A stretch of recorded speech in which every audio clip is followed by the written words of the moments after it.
It's Saturday evening. It's time to talk about the very best comic books in the world with our good friend Drew. Happy birthday, and it sounds like you were a little under the weather for your birthday.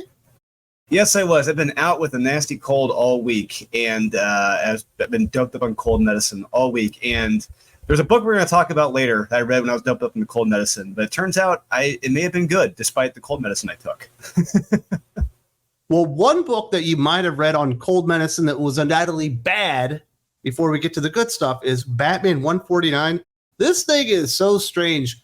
For years, they've been deconstructing Batman and taking his wealth away and his family away and his butler away and his mansion away in his hand. And in one issue, Chip Zdarsky decides just to give it all back to him because this is the thing that really chaps my ass. He discovers that Zur-En-Arrh failsafe has embezzled like $3 billion and he just takes it himself. So he's basically a thief now. What would have worked for me is if this was the money that Lucius Fox had embezzled from Bruce and the Wayne Foundation. That'd been a perfect ending to that. But yeah, it's very, very, very, very convenient that he had all that money there. What the hell happened? It's like, did editorial tell Chip, like, hey, you need to give this all back now. Just do it now. Because it just felt very rushed, out of place, and hysterically bad. This is not what you do. It definitely felt like it's the ending or almost to the end of Chip Zdarsky's run. They're like, we're going to get through Absolute Power. We're going to announce a new Batman writer, maybe at San Diego Comic-Con, and then someone else is going to take over. That's the only explanation for all that. You mentioned the clone that no one realized was a clone of Bruce Wayne until the last issue. What Zur-En-Arrh did was in the cloning process, he aged up really fast. That's how he was able to gestate a teenage Bruce Wayne so quickly. And I think this is supposed to be like a death of Captain Marvel type moment as they're watching him get old and die real quick. But in the meantime, he decides to chop his hand off and donate it to Bruce so he can have a real hand back. Why did they take the hand in the first place? They literally never did anything with it. No, and it always felt like they tried to make the reader forget about that. They always tried to make the reader forget, oh yeah, his hand is gone. And it's like, I'd be like, I'm one of those people, it's like, no. You cannot just like swipe that under the rug. You know, I remember you took his flipping hand. You know, you cannot forget that. And I really think Chip got pushed back from editorial in DC. It's like, hey, you need to fix your run now. Because, I mean, this is even before Chip. These are problems caused by Tom King and James Tynion. These two knuckleheads put Bruce in this situation and never fixed it and just gave it to Chip like, hey, figure it out for yourself. And I really feel like Chip did not want to fix this stuff. If he did, not this quickly. No, it's all thrown all over the place. And he's no longer going to reside in Wayne Manor. He's like, you know what? You keep that, Vandal Savage. I don't want to work with you. I'm going to buy a destitute, run-down mansion and rename it Pennyworth Manor and rebuild it in my own image and buy all the surrounding neighborhoods and build low-income housing. At this point, I love Alfred. Alfred's one of my favorite supporting characters in all comic books. I think he's fantastic. With what they've done with Alfred and constantly creating stuff is in his name since he's died, like, I'm fucking over him. I hope he never comes back. At this point, yes, because it's just like he was a gentleman's gentleman. That's what Alfred was. He was not, you know, the end all be all. Alfred, like his name should be on everything. It's like no. He was great for what he was, as servile position. You know, someone who mended Bruce and guided him along the way. Not treated like Winston Churchill. It's like that's not who he was, and it's ridiculous what they've done, putting him up on this damn pedestal. No, this is completely wrong. Everything is wrong about this, and the sooner Chip Zdarsky is off this book, the better. I really hope, honestly, Absolute Power can just really wipe the slate clean of everything going as far back as Tom King with the Batman book. It's just been going downhill steadily like Enron stock. It's bad. And it definitely feels like Batman 149 is the shit cherry on top. It was just such an embarrassment to DC Comics and to Batman, and really to Chip Zdarsky. I had high hopes on Chip Zdarsky on Batman. It never played out that way. It was okay in the beginning. No. It just hasn't been good for a long time. But we are here to talk about the very best comic books, and we actually had a good week. There's a lot of great stuff to talk about. Starting out with Destro #1, Skybound, Dan Waters writing, Andre Bresson on art. Certainly an improvement from Scarlet #1, which I thought was really the first big-time misstep of the Energon universe, especially with G.I. Joe. This has become a little bit contentious. I think Destro is a good book. If you like Destro, it certainly shows you his place in the Energon universe and the hierarchy with Cobra Commander and all that kind of stuff. The introduction of the Cobra twins and lots of different elements in here. It is a little bit too long. Dan Waters is not known for great action storytelling, and you really don't get great action storytelling in this book. Otherwise, I think it's good. You were 100% correct about Dan Waters. He cannot do action well, and he clearly very much shows it here. I mean, and that's what he's known for. He's not an action guy. If you read his stuff he did on Detective Comics or Azrael, he doesn't do action. He can't do action. And he's good at doing suspense and drama and stuff like that. Very long-winded stories. And this is a very long-winded story. And it goes on way too long. There are some cool toyetic moments in this. I'll say toyetic. It was used for the Batman and Robin movie because you do see some cool G.I. Joe, Destro vehicles in this that look pretty cool. You see the cool robots. He's got a good idea here, but it's not executed well. It's executed okay. It's better than Scarlet, I'll say that. But you could do I will say this, the covers for this have been gorgeous. There were some great covers. My buddy Cameron Johnson did several for this book. You could do a hell of a lot worse than Destro, I'll say that. Sounds like I'm a bigger fan of Destro #1, but it does sound like some people have been arguing about this one, whether or not it's good or not. Also in the G.I. Joe vein, G.I. Joe, A Real American Hero #307, Larry Hama writing, Paul Peltier on art. If you want a lesson on how to do action-based G.I. Joe storytelling, this is a great issue to go check out. We've got a G.I. Joe team infiltrating like Cobra Island, Mutant Island with Serpentor Cod and Dr. Mindbender, who are getting, I guess, some type of stealth bombers into the play, and Cobra Commander and Destro are all kind of moving their pieces around as it's clear that Serpentor Khan and the mutant Cobra people that were left on the island are about to be striking pretty soon. And the Joes are kind of caught in the middle of it. Really good stuff. Really awesome art by Paul Peltier, and I'm really enjoying this series. I really enjoyed this issue as well. I will say I do miss Chris Mooneyham. I miss his art so much. I mean, Paul is a good artist. He's a good artist for this type of genre. But I miss Clay Mooneyham. He is so damn good. We do see what Serpentor is up to. Doesn't look too good for Cobra Commander, but thankfully for Destro, who has written well in this book, he may be figuring out what is going on, especially with the doppelganger. And so we do see that the plot turning here. We do see the characters are figuring out what the other characters are up to, which is really good. And it may not be looking too good for the reconnaissance G.I. Joe team for a couple of members at the end of this book. I do recommend this. This is a good action book. Larry Hama still got it. He's still kicking ass. And G.I. Joe, Real American Hero, solid. Absolutely. Definitely check that one out. It's got the better art of the G.I. Joe books that are ongoing right now. Even though Chris Mooneyham walked away, Paul Peltier is doing a great job. Also going to recommend, and this was supposed to be in here, Redcoat #3. We'll get to it next week because apparently it didn't make it to every comic book shop, and Image asked comic shops not to go and sell it until next week. So it was supposed to be out this week, and I've read it, but we'll talk about it next week when it actually comes out and people can check it out. But we will recommend Uncanny Valley #3, Tony Fleek's writing, Dave Walker on art.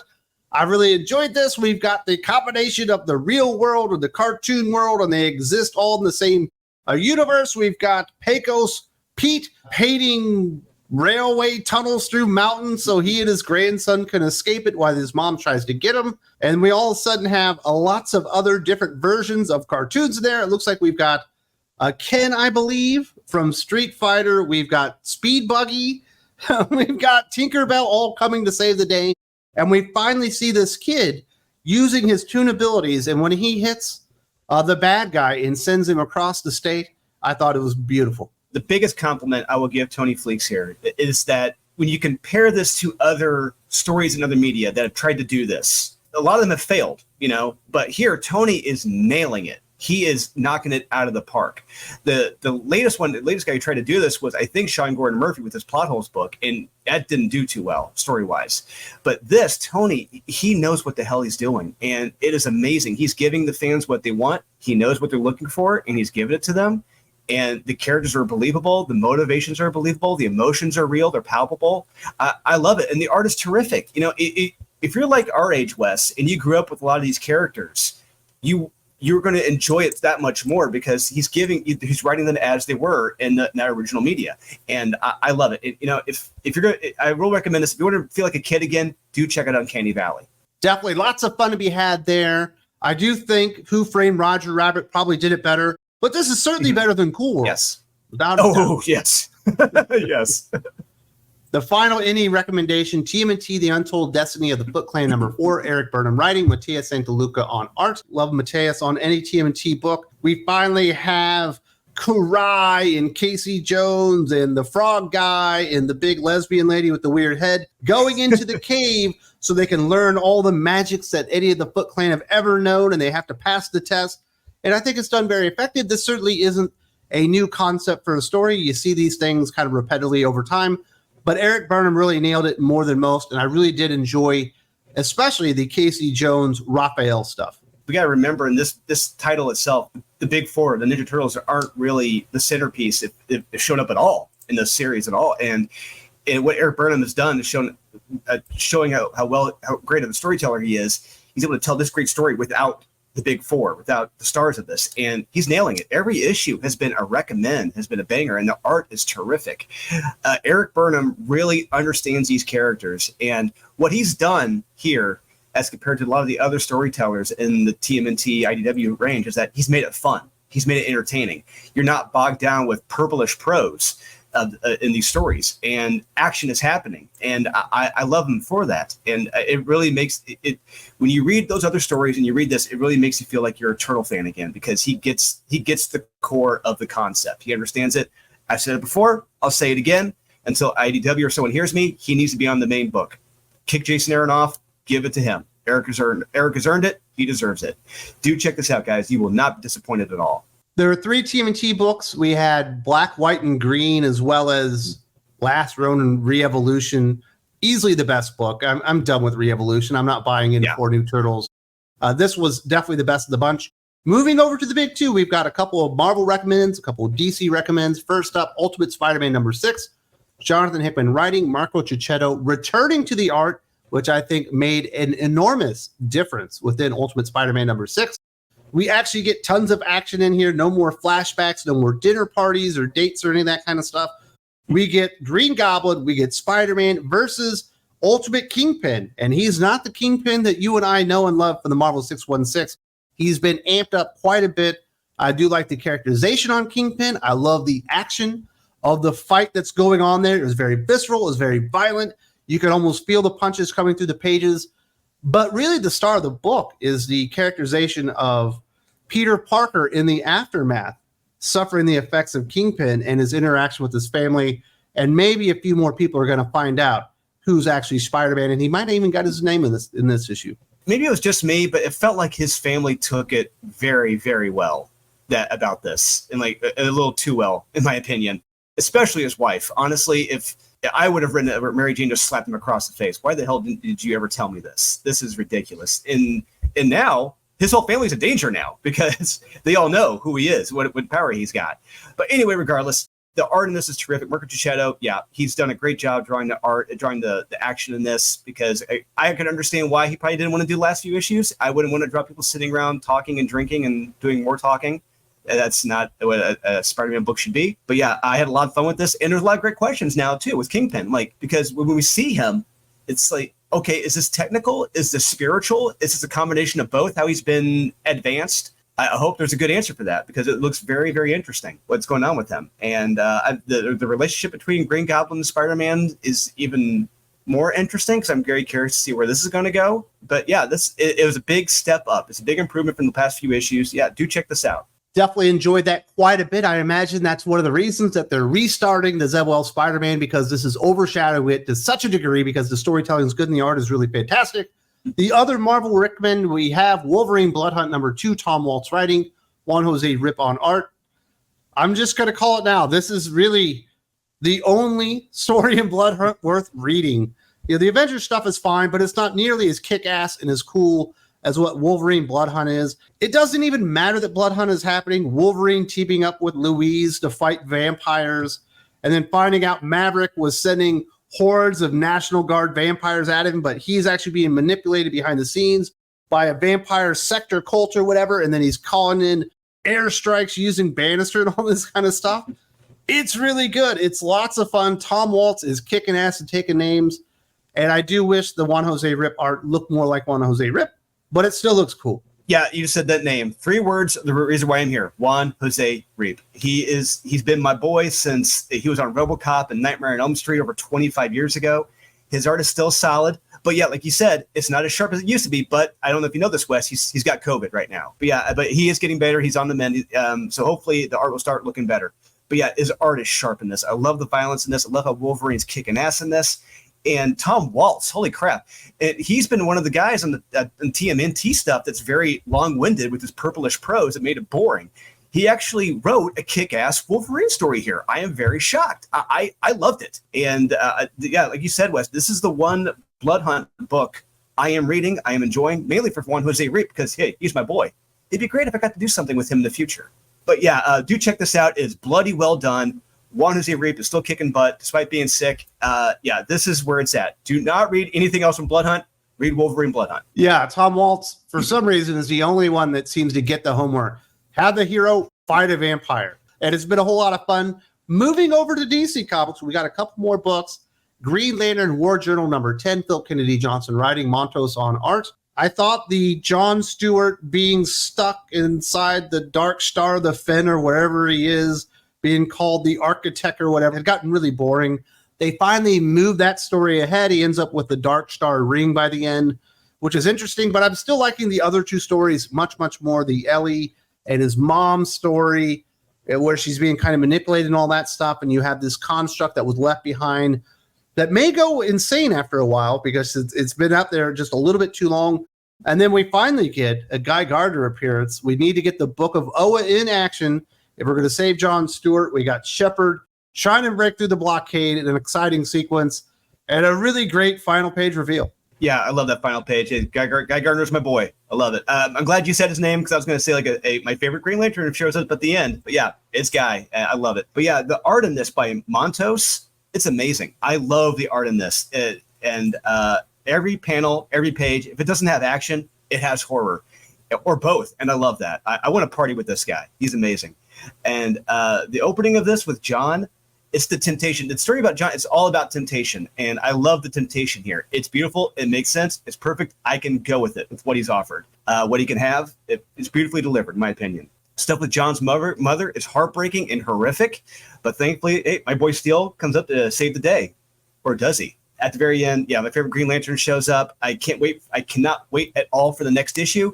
And Wes, I'm hard pressed to not believe that this is probably the one of the top 2 books at DC right now. This and Green Lantern by Jeremy Adams. Green Lantern War Journal is a solid read. Solid read. If you're a Green Lantern fan, times are not too bad right now. But I do think perhaps Josh Williamson's Superman's been a little bit better. But there's not a whole lot of great stuff going on at DC right now. But the final recommend, which is a surprise, Nightwing 115, Tom Taylor writing, Bruno Rodano on art. This is easily the strongest issue of Nightwing, maybe since the very beginning. Stuff is actually happening. Heartless is making a move. Identity revealed, putting Nightwing Dick Grayson in jeopardy. The only reason I wasn't as in love with this story as you are is I do think it makes Bruce Wayne and the Batman family, because they're all there when this happens, look incredibly stupid or uncaring for Dick Grayson, that they would just let this stuff kind of happen to him. And then I do think while the Bruno Rodano art is still strong, the coloring was a little weird in this one. But otherwise, it's pretty fun. And he probably should have done this 2 years ago. Yes, this should have been done 30 issues 2 years ago. It is well beyond its sale date. But yeah, I was very surprised by this issue. Yeah, I read this on Tuesday. That's when I was at my peak of my cold. I was doped up on cold medicine. And before I get into this, I'm like Steve Martin in The Jerk, commenced with the ugliness. And I'm like, oh my God, either I am doped up on cold medicine or this is actually pretty damn good. And yeah, I had fun with this. I was shocked. I was shocked with the fast-paced action of this. I do agree with you, Wes. Bruce and everyone else, they're written like incompetent jackasses in this. But by the end of this issue, I am shocked because I love the cliffhanger in this. What they do to Dick Grayson in this, hey, he's had it coming. And yeah, I can't wait to see him try to get out of this. This looks amazing. Tom Taylor, he finally found his balls and is writing a kick-ass action story. I think someone had to remind him, hey, this is an action book. He needs to stop giving just kids lollipops and having his ass kissed. He needs to get his ass kicked. And he does. And I love it. And yeah, do check this out. Nightwing is actually good again after 2 years. That's right, Dick Grayson. You asked for it, you little snot-nosed punk. You deserve to get your butt kicked. But it's surprisingly good, and this is probably the best issue of Titans that he's written since he started the series. I don't recommend it still, but it was pretty darn close. So it was a good week for Tom Taylor. Perhaps he decided to put action in fighting back in his stories. I do want to say thank you very much to Drew for joining us, talking about the very best books of the week. Also talking about the embarrassment that is Batman 149. If you would like more conversations like this, Jim and I do have the Hot or Not podcast up on Think Critical Patreon exclusively, but that's like 2.5 hours, and YouTube just ain't got enough time for 2.5 hours of comic book talk, talking about all the new books from DC, Marvel, and Indie. But if that's what you want, there's a link to the Patreon in the video description. Hope to see you there.